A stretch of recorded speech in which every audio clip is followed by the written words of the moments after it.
வணக்கம். சிவாய நம. குருவே துணை. இந்த பதிவில் நம்ம என்ன பார்க்க போகிறோம் அப்படின்னா, கணவன் மனைவிக்கு உண்டான அதிசக்தி வாய்ந்த மோகன எந்திரம் மற்றும் மந்திரத்தை பற்றி பார்க்க போகிறோம். இந்த எந்திரத்தை எப்போ வரையணும் அப்படின்னு பார்த்தீங்கன்னா, வளர்பிறையில் வர வெள்ளிக்கிழமை அன்னைக்கு சுக்கிரஹோரையில் இந்த எந்திரத்தை வரையணும். மிகவும் சக்தி வாய்ந்த முறையை வேலை செய்யணும் அப்படின்னா, இந்த எந்திரத்தை முறையாக வெள்ளித்தகட்டில் வரைந்து பயன்படுத்தலாம். அப்படி இல்லை அப்படின்ற முறையில் செப்புத்தகட்லேயே இந்த எந்திரத்தை பயன்படுத்தி பயனடையலாம்.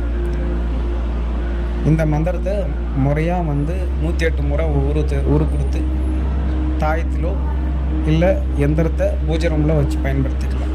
மிகவும் சக்தி வாய்ந்த முறை, பயன்படுத்திங்க. இதில் கொடுக்கப்பட்ட எந்திரத்தில் ராஜா ராணின்னு பேர் கொடுத்துருப்பேன். இந்த ராஜா என்ற இடத்துல ஆண் நபருடைய பேரும், ராணின்ற இடத்துல பெண்ணுடைய பேரும் போட்டு பயன்படுத்திக்கோங்க. இந்த மந்திரத்தில் பேர் சேர்க்க வேண்டிய முறையும் சேர்த்துருப்பேன். யார் மோகனமாக வேண்டியவங்களோ அவங்களுடைய பேரை சேர்த்து மந்திரத்தை ஜெபிச்சுக்கோங்க. அதிசக்தி வாய்ந்த முறை, பயன்படுத்தி பலனடையுங்க. நன்மைக்கு மட்டும் பயன்படுத்திக்கோங்க. நன்றி, வணக்கம். குருவே துணை. சிவாய நமः.